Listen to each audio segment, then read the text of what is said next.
study of Old Testament characters, and some of them are characters that we truly can identify with and rejoice with in the studying, and then there's some of them that make us say, ouch, because we see ourselves in them and in some of the issues of their life. And tonight we're going to look at one of those characters. Tonight we're going to look at Esau. And the story of Esau is not just about Esau. There are four main players in the story. There's Esau and who? Jacob. Rebecca. And Isaac. Yeah. And when you look at the life of Esau, Esau kind of is like the song from Hee Haw. David was singing it earlier. Tell us what the words are to that song, David. What is that song from Hee Haw? Tell her the words she said.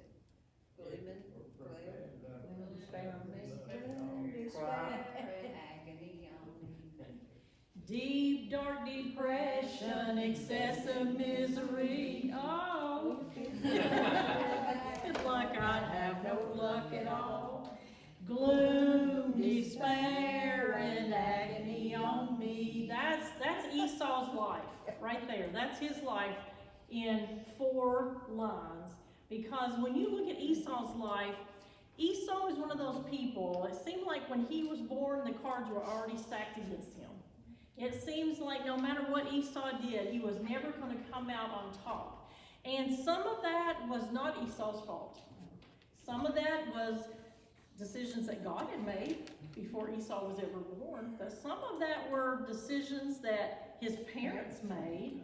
And some of it was Esau's choices. I mean, there's a whole lot of things tied up into the life and the story of Esau. And when you look at life in general, not just Esau's life, but you look at life in general, sometimes it seems like there are people who get the better end of the deal. There are some people who are born into rich families, and they never have to worry about anything what time other people have to work their fingers to the bone. There are some people who are born into great families, and they have loving families, and they're just cared for. And then there are some people who are born into families, and it's a miracle they ever make it to adulthood because it's so abusive and so many bad things happen in those families. And you look at that and you think, you know, it really is only by the grace of God that we are who we are today, and that we've turned out the way we've turned out, because that is only by God's hand for that. Because when you look at life, sometimes it just seems like life's not fair. It just seems like everybody should have the same, but that's not the way it is. When you look at my life, your life, the life of people around us, and when we think about that, it makes us have to stop and think, how do we handle that when life's not fair? How do you handle that when you didn't get to be born into the rich family? How do you handle that when maybe you didn't have the best upbringing? Do you let those things hold you down? Or can you make, as an adult, can you make better choices and have a better life than maybe what you started out with? And Esau is one of those people that I think, yes, he started out with already it seemed like things were not going to go his way. But Esau probably could have made some better choices himself as life went on. And we're going to look at Esau's story tonight. And it starts in Genesis, the 25th chapter. So we're going to look at Genesis 25, 26, 27, 28. We'll kind of rove around in those chapters. So if you want to open up, you can look at those. But when you look at Esau's life, and you look at Esau's family tree, we know that Abraham and Sarah gave birth to a son named Isaac. Isaac then married a beautiful lady named Rebecca. And then Isaac and Rebecca had twin boys. And that's where this story takes off, is right there with those twin boys. Of course, Rebecca, in that day, there was no ultrasound. So she had no way to know if she was carrying boys or girls or twins, but she had a difficult pregnancy. It was so difficult that she went and prayed to the Lord and asked the Lord what was going on with this pregnancy. And that probably should have been a foreshadowing of what was going to happen for the rest of their lives when she had such a difficult pregnancy. But in Genesis 25, verses 21 and 22. Someone read those two verses for us. And Isaac entreated the Lord for his wife, because she was barren, and the Lord was entreated of him, and Rebekah his wife conceived. And the children struggled together within her. She said, If it be so, why am I thus? And she went to inquire of the Lord. Yeah, it should have been a happy time. It should have been a joyful time. But man, there was a wrestling match going on in her belly. And Rebekah felt that wrestling. She inquired of the Lord, and God had a response for her. He said, it's not just that you have two children in there, but you have two sons. And not only do you have two sons, but you actually have two nations of people who are already struggling within your womb. There's already a power struggle there. And that struggle went all the way down through the pages of time. And if you look at the family tree of Abraham and Sarah, Isaac and Rebekah, Jacob and Esau, it'll come all the way down into the day of Jesus and Herod the Great. You remember Herod, who's so mean and so honoring there in the New Testament? He was an Idumean. He was a descendant of Esau. And so even one of the hands that was there to try to destroy Jesus Christ, came from the line of Esau. And that line is still a struggle today, still fighting against Christianity and those who follow Jesus. But listen to what the Lord said to Rebekah. Someone read verse 23 of that 25th chapter. And the Lord said to her, 2 nations are in your womb. 2 peoples shall be separated from your body. One people shall be stronger than the other, and the older shall serve the younger. Yeah.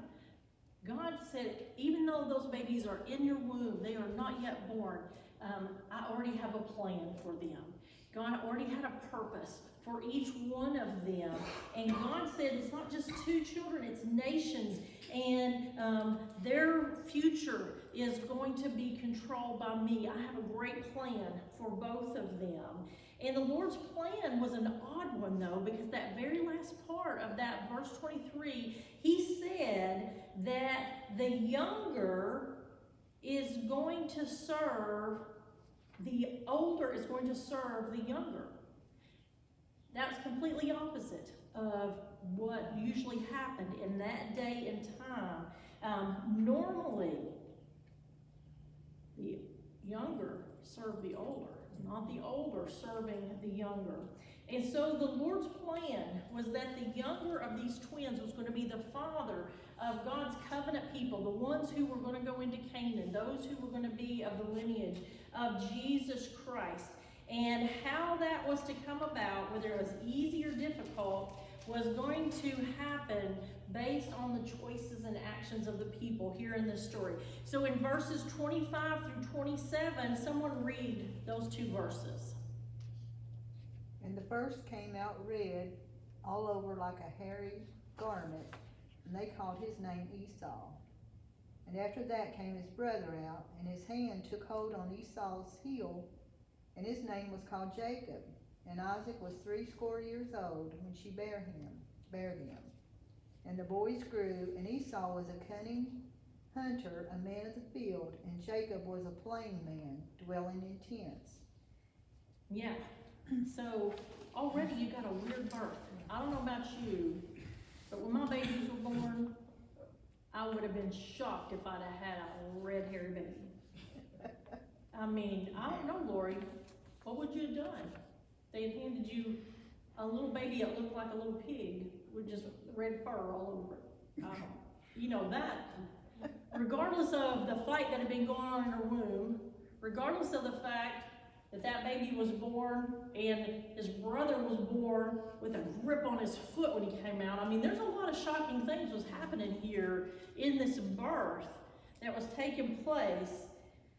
And when you look at the story of Rebekah and Isaac, and you look at the story of Jacob and Esau, you see their parents play a big role in what was happening here. There was a lot of favoritism between the parents and those kids. Isaac was 60 years old. him and Rebecca had waited their whole life to have kids. And so probably they thought, oh, we're gonna have these kids, we're just gonna be able to love on them, we're gonna have laughter running through the house, this is gonna be so joyful. They probably thought this was gonna be the most wonderful thing to happen to them in their old age. And that was not what happened in their old age. Those boys were probably like tornadoes, tearing through the tent day after day. They were absolute opposites from each other. Jacob and Esau were completely different. And it sounds like Rebecca and Isaac were completely different. They loved those boys and showed favoritism because I think they were drawn to the one that was like them. They clung to the one that was like them. Esau was completely different from Jacob. And in the 28th verse of this chapter, what does it say? Someone read that 28th verse. And Isaac loved Esau because he ate of his game, but Rebekah loved Jacob. Yeah, see, they had favorites, didn't they? Isaac loved Esau. And Rebekah loved Jacob. And it's hard for me to understand that because I love both of my kids. I don't really have a favorite among my kids. My kids are completely opposite. If you know them, they are complete opposites. But I don't really know that I have a favorite among them so much that I will be able to say, oh, I really love Zach and leave Sarah out. Or to be able to say, I really love Sarah and leave Zach out. But that's what happened here. Isaac loved Esau and Rebekah loved Jacob. And in that day and in that time, the word love and hate had a little bit different meaning than today. When someone is said to love something, it was like they were comparing. It wasn't saying that Isaac loved Esau and hated Jacob. It wasn't saying that Rachel loved Jacob and hated Esau. But it comes back to that scripture that I used on Sunday where Jesus said, if you need to, what? Hate your mother and your father if you're going to follow after me?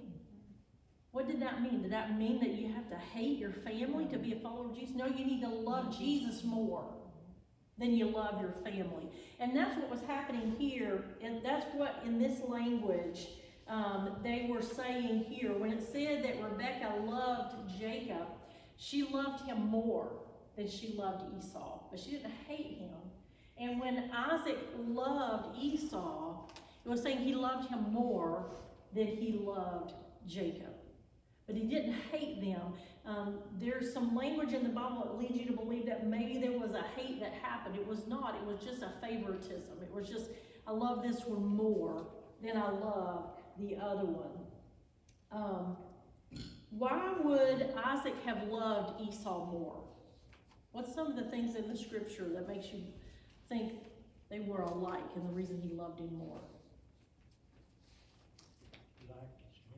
He liked his venison. He liked the wild game that he would go out and eat. So probably Isaac and Esau, they sat down and yucked it up around the campfire and tell hunting stories and eat the game. What else? I would think, don't you think that Esau was probably a manly man? Yeah. Probably was rugged and tough. Always wanting to wrestle and do all the things. But then you have Jacob. Why do you think Rebekah liked Jacob? He was more of a sweet. He might have been a mama's boy. Why do you think he was a mama's boy? Stay near the tent. He stayed near the tent. He liked to cook. He didn't go out and roll around the field and come in smelling all yucky and nasty. He was a little bit more civilized. He was cultured. He was smart. He was probably a manly man, but he was more of a businessman instead of a wild man, a workout kind of man, out in the woods kind of thing. And so Rebekah enjoyed being with Jacob more because, hey, they could cook together. And he probably shucked the rugs out of the tent when they needed to be shook out, and he probably carried the laundry and did all the stuff, and so she favored him. She liked him more than she did the others. And those two boys, as they grew into manhood, they were so opposite. Their personalities were opposite. The culture, the even-tempered, civilized Jacob, and then you've got Esau, who was just rugged, independent, impulsive. He smelled like the countryside that he roamed around all the time. Jacob was smart. He lived by his wits, but Esau, he just went by whatever his gut said that day. He just went with it. Jacob was very shrewd, but Esau was a little gullible, and we'll see that in the story. Jacob thought strategically. He thought long term. Esau, he thought right now, this second, and then I'll worry about the next second when that second comes. He wasn't thinking long term. And that is where we get into some of the choices that Esau made and why his destiny was what it was, because of some of the choices that he made. But I think the underlying issue is how the parents treated them throughout this whole entire story. And the way that the parents treated them laid the trajectory for Esau's life. And when Rebekah loved Jacob and treated him so well, and when Isaac loved Esau and treated him so well, that pitted those boys against each other, because they were always vying for the other parent's attention, and they could never get it. And so they were always button heads all the time. 25th chapter, verses 29 through 34. Someone read those scriptures. Jacob sought pottage, and Esau came from the field and was faint. And Esau said to Jacob, "Feed me, I pray thee, with some red pottage, for I am faint." Therefore was his name called Edom. And Jacob said, "Sell me this day thy birthright." And Esau said, "Behold, I am at the point to die, and what profit shall this birthright do to me?" How far did you say? 34. And Jacob said, "Swear to me this day." And he swore unto him, and he sold his birthright unto Jacob. And Jacob gave Esau bread and pottage of lentils, and he did eat and drink, and rose up and went his way. Thus Esau despised his birthright. Yeah, a bowl of pinto beans. Thinking right now, I just got to have that bowl of beans. And he gave up his birthright. What's a birthright? You get more if you're the eldest, you're supposed to get more of than whatever parents had. Whatever the parents had. If you got the birthright, you got twice of whatever the dad had. It was the paternal side. So you got twice of the inheritance from your father. Didn't mean that Esau was going to be left out if Jacob got the birthright, but he wasn't going to get as much as he could have gotten with that birthright. That birthright also was tied to Canaan land, because God had made a promise to Abraham that the chosen people were going to come and they would have Canaan. They would take Canaan and they would get the land of Canaan. And so the birthright was tied to the land of Canaan. They were going to inherit that land in Canaan. So there was a lot of things tied into that birthright. And that birthright was also tied to the coming Messiah. You know, they were going to be of the line of the Savior that was to come. So there was prestige with the birthright. There was wealth that came with the birthright. But Esau was so hungry. And you know, he don't think long term. He thinks right here, right now. And he said, "Gotta have those pinto beans or I'm gonna die. I'm gonna die right here, right now. Can you hear my stomach? It's growling. I am gonna die. Give me those beans." And Jacob said, "Okay, I'll give you the beans, but you gotta give me your birthright." He said, "You swear to me right now. You'll give me that birthright and I'll give you the beans." Was there any deception in that? Was there any lie in that? Did he get tricked into that? No. I think so. Jacob is a deceiver. Jacob is a liar in a lot of ways. He does a lot of things that are bad, but right here and right now, that was a straight up transaction that took place. Esau knew what he was doing, and he said, I don't care because my tummy's growling, and I really gotta have a bowl of beans. Give me that. And he traded fair and square. He gave up his birthright at that moment and at that time to his brother. We don't really know. The scripture doesn't really tell us. It leads us to believe that Isaac and Rebekah did not know that those boys had done that they didn't have any idea about that. And so that leads us into the next part of the scripture.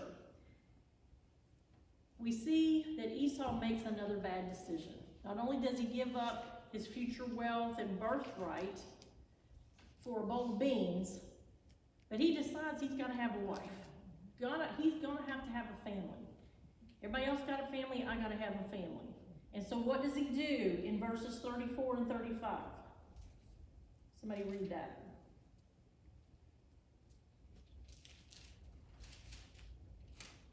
And Jacob gave Esau bread and stew of lentils. Then he ate and drank, arose and went his way.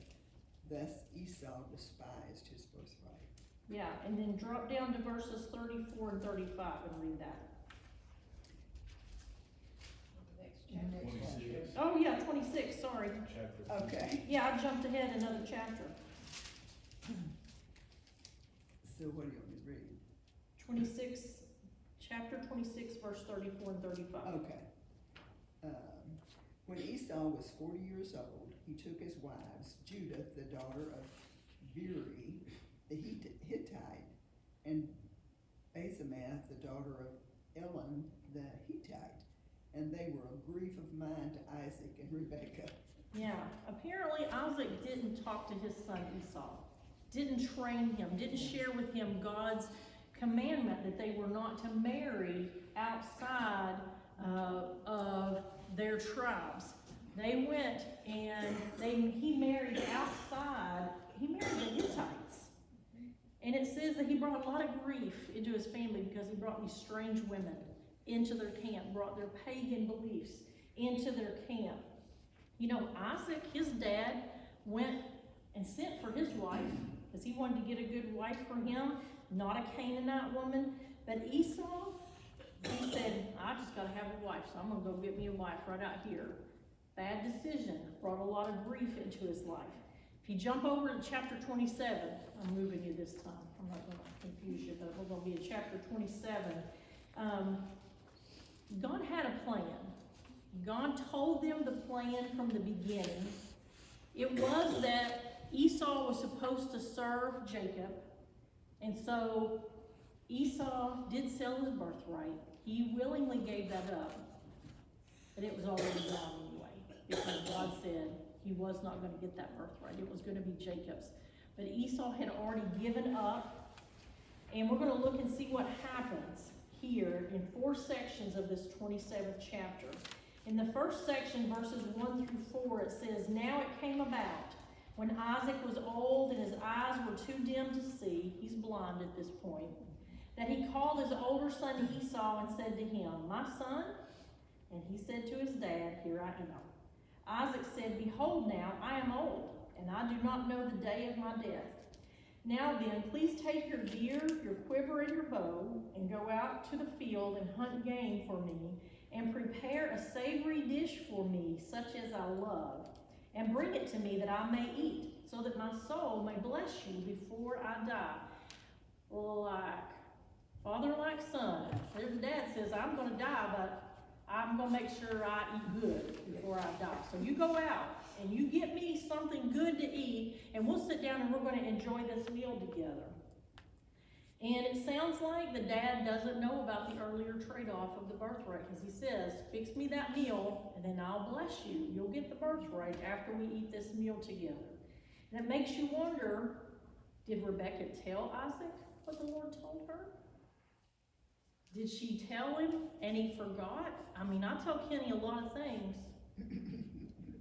and he forgets. Lori, does David forget a lot of things?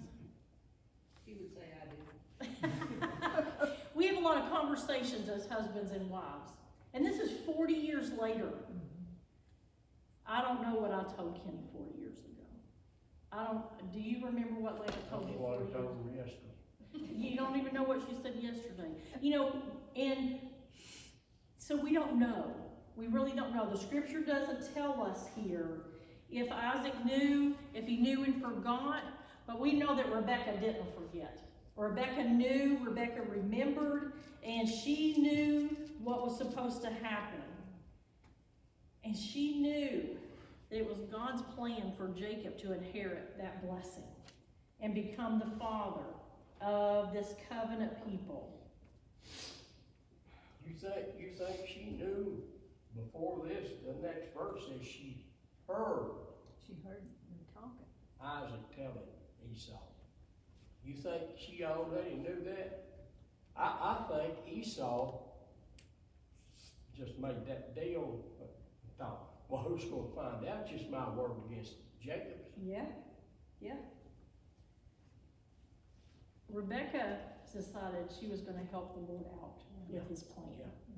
And when we decide we're going to help God out with his plan, it always is a train wreck. It always causes pain. It always causes difficulty. And we always come out with the raw end of the deal when we think we can do it better than what God wanted to do. And that's exactly what happened here. You know, they could have chosen to just be obedient to the Lord. They could have chosen to enjoy what God had planned and let it play out the way that God wanted it to play out. But they didn't do that. And so there were consequences that happened. Genesis 27 verses 5 through 17. Rebekah was listening while Isaac spoke to his son.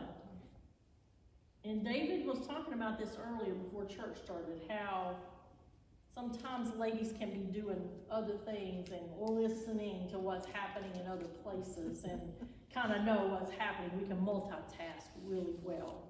And so she was probably washing the dishes there at the door of the tent and leaning out and trying to hear what the dad and the son were talking about there as they were at the tent. It says, so when Esau went to the field to hunt for game to bring home, Rebekah said to her son Jacob, behold, I heard your father speak to your brother Esau, saying, bring me some game and prepare a savory dish for me that I may eat, and bless you in the presence of the Lord before my death.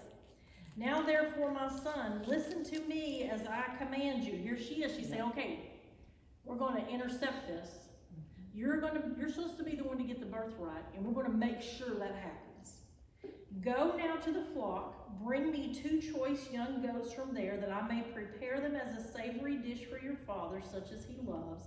Then you shall bring it to your father, that he may eat, so that he may bless you before his death. And Jacob answered his mother Rebekah, I can't do that. Is that what he said? That is not what he said, is it? He was thinking about it, and he was like, okay, we're going to do this, but there's some things we've got to take care of. He said, behold, Esau my brother is a hairy man, and I'm a smooth man. Perhaps my father will feel me. Then I will be as a deceiver in his sight, and I will bring upon myself a curse and not a blessing. He wanted that blessing. He wanted to get it. He wasn't saying we can't do this. He was saying, oh, I'm all in. We just got to do it the right way. But his mother said to him, your curse be on me, my son. Only obey my voice and go get them for me. She said, I'm willing to take the risk. Are you willing to take the risk? It's worth it. Let's do this. So he went and he got them, talking about the little goats, and brought them to his mother. And his mother made savory food such as his father loved. Then Rebekah took the best garments of Esau, her elder son, which were with her in the house, and put them on Jacob, her younger son. And she put the skins of the young goats on his hands and on the smooth part of his neck. She also gave the savory food and the bread which she had made to her son Jacob. See, Esau was a simple man. Esau was a hunter. Esau lived moment by moment. Esau was working against some conniving here that he just couldn't outsmart. His mother was conniving against him. His brother was conniving against him. And Jacob was all on board for that. He wasn't saying we don't need to do this isn't fair, he was all for it. And in the next verses, 18 and 19, listen to what happened. And then Jacob came to his father and said, "My father?" And he said, "Here I am. Who are you, my son?" Jacob said to his father, see, he had an opportunity not to lie. He had an opportunity to make a different decision. But he said, "I am Esau, your firstborn. I have done as you told me. Get up, please, sit and eat of my game, that you may bless me." Here is Jacob the deceiver. Here is Jacob the conniver. And Isaac said to his son, "Well, how is it that you have it so quickly, my son?" And Jacob said, "Because the Lord your God caused it to happen to me."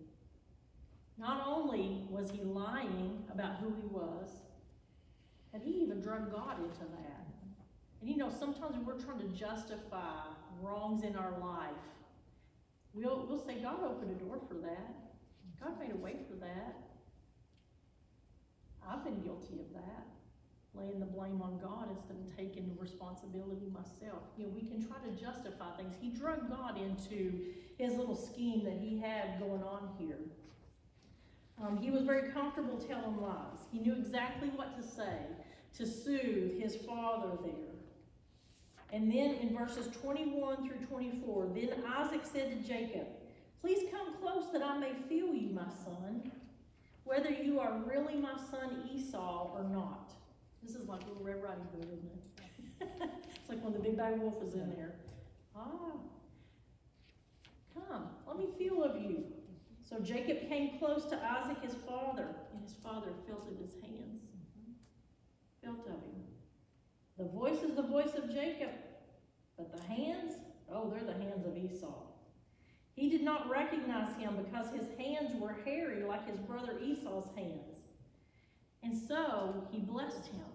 And the fathers in that day would lay their hand on the back of the neck of their sons and draw them close and would pray over them.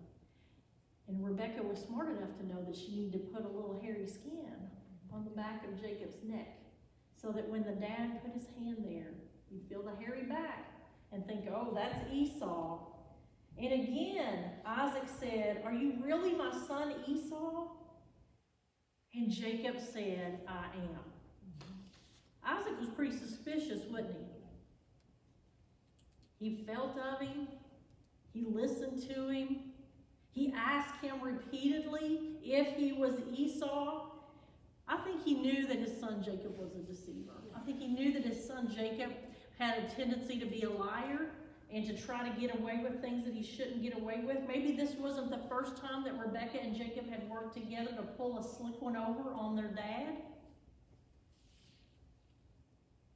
And in verses 25 through 27, he said, "Bring it to me and I will eat my son's game that I may bless you." And he brought it to him and he ate. He also brought him wine and he drank. And then his father Isaac said to him, "Please come close and kiss me, my son." So he came close and kissed him. And listen, what did Isaac do? Sniff test.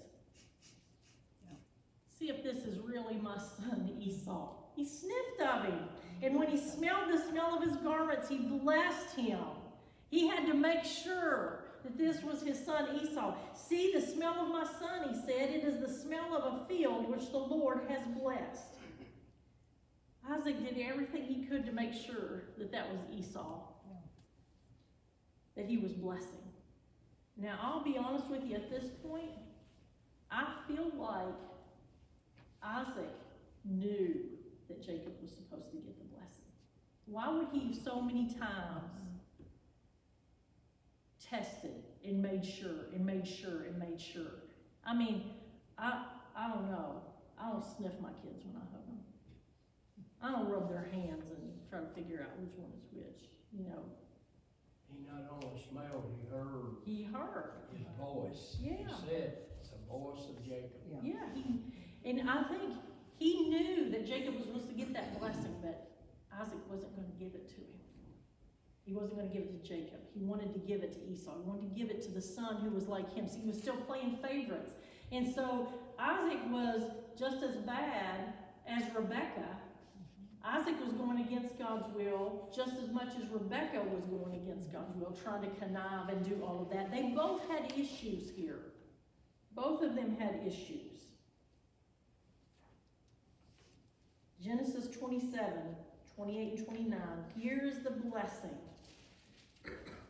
that Isaac prayed. Now may God give you the dew of heaven, and of the fatness of the earth, and an abundance of grain and new wine. May people serve you, and nations bow down to you. Be master of your brothers, and may your mother's sons bow down to you. Cursed be those who curse you, and blessed be those who bless you.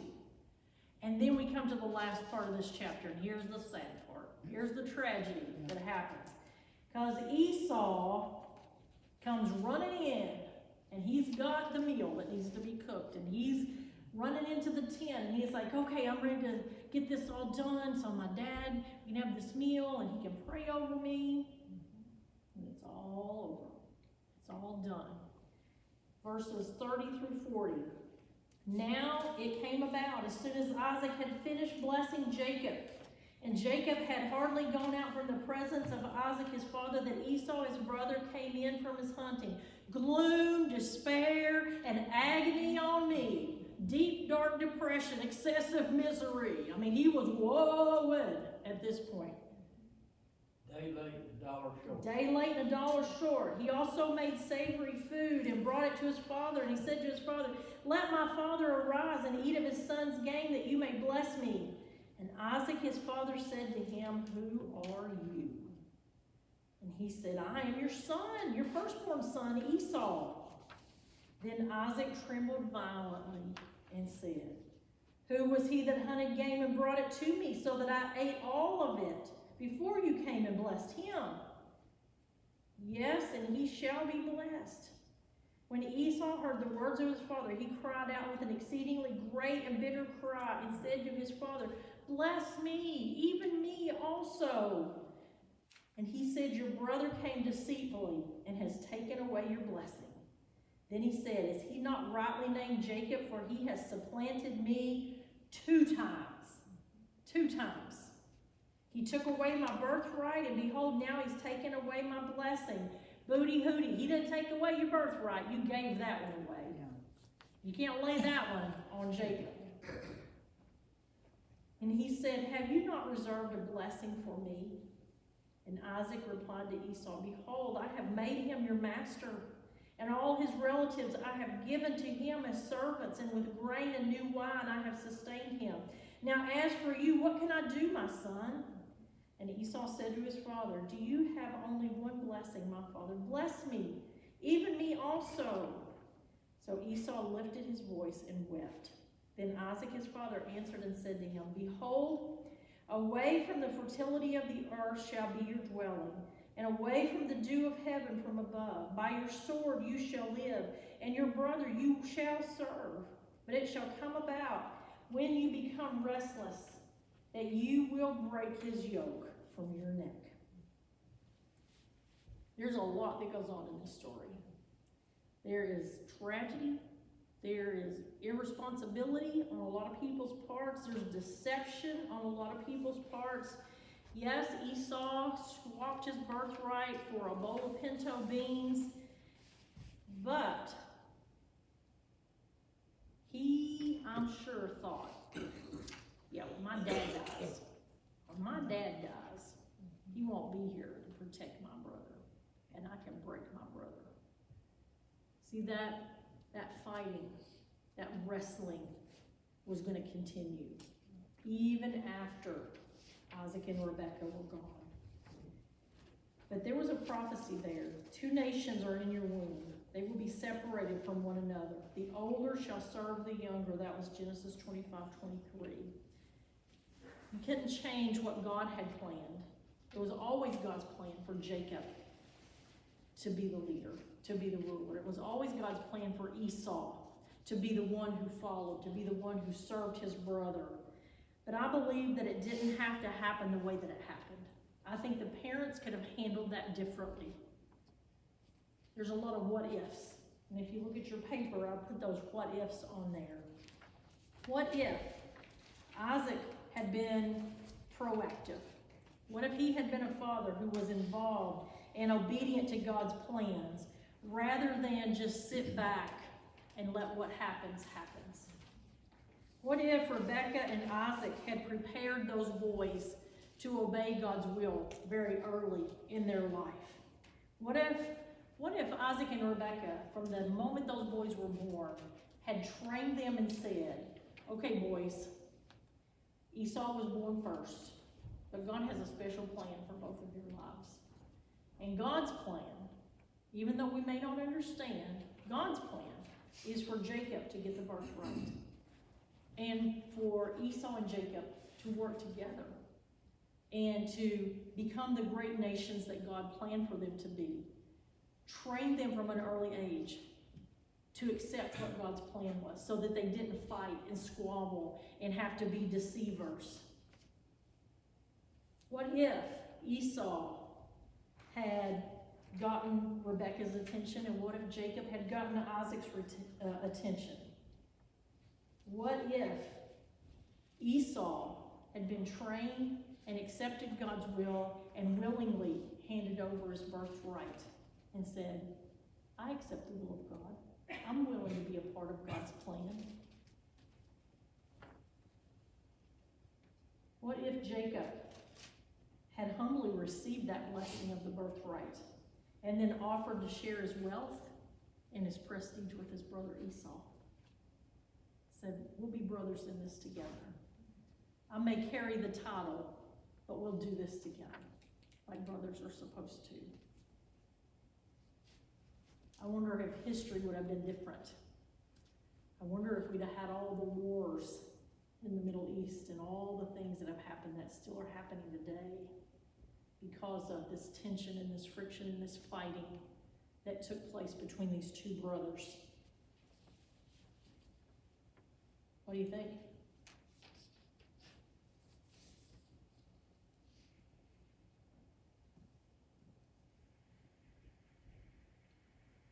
Hard to know. It's hard to know. But when you look back, and I know hindsight is always 20/20, we know that Esau was never going to get that birthright. That was not God's plan. But he could have made better choices. Isaac could have made better choices. Rebekah could have made better choices. Jacob could have made better choices. Instead of being a family that was divided, a family that fought, a family that knew all that heartache and heartbreak all the time, they could have managed that situation a little bit better. They could have handled that a little bit better. And I think for those of us as parents and grandparents, there's a big lesson for us in this. Not to show favoritism to our kids, but also to help our kids understand that God's plan for each of our lives may be a little bit different. And just because your kids have different personalities doesn't mean that one is better than the other. Some kids are easier than others. Yeah. I mean, some kids are just much easier than others. And sometimes you want to love on the easier one and say, okay, when you straighten up, I'll deal with you on this side. You'll be easier to love when you get it all together. No, we gotta love the ones that are hard to love too, just as much as we love the ones who are easier to love. Because God has a purpose and a plan for our kids and our grandkids, regardless of what their personalities are, regardless of how hard or how easy it is to love them. And the example that we set before them, how we treat them, can make it easier for them to follow God's plan, can make it easier for them to accept God's will for their life. Because I think Esau and Jacob could have had an easier life had their parents made some different decisions. Now, as adults, those boys made their own decisions, and I understand that. They're responsible for their decisions too. But their parents could have laid some groundwork that might have made that easier when they were younger. I mean, even Rebecca, even after it was all done, Rebecca was still helping out her baby boy. Cause she said she wanted to make sure that Esau didn't hurt Jacob. And so there in Genesis 27:46, Rebecca went to Isaac and she said, I'm tired of living because of the daughters of Heth, those Canaanite women that Esau brought in here. If Jacob takes a wife from the daughters of Heth like these, from the daughters of the land, what good will my life be to me? And so she sent him off to find him a suitable bride somewhere else, but she really was still trying to protect him. Instead of worrying about Esau and what was going to happen to Esau, she was still worried about Jacob and what was going to happen in Jacob's life. So in chapter 28, verse 6 through 9, it says, Now Esau saw that Isaac had blessed Jacob and sent him away to Pandan Aram to take to himself a wife from there. And that when he blessed him, he charged him, saying, You shall not take a wife from the daughters of Canaan. You know what? I think again Esau got stabbed in the heart because he already had 2 wives from the land of Canaan. And his dad just said they're not good enough. Esau, you're never going to be good enough. You never made a good choice. Still, Esau was kicked down and kicked down. He tried to marry a wife from their people, but it still wasn't good enough. Still wasn't good enough. So even as adults, Jacob and Esau still were dealing with bad choices from their parents, bad choices from each other. You want to turn that off? Any thoughts, comments?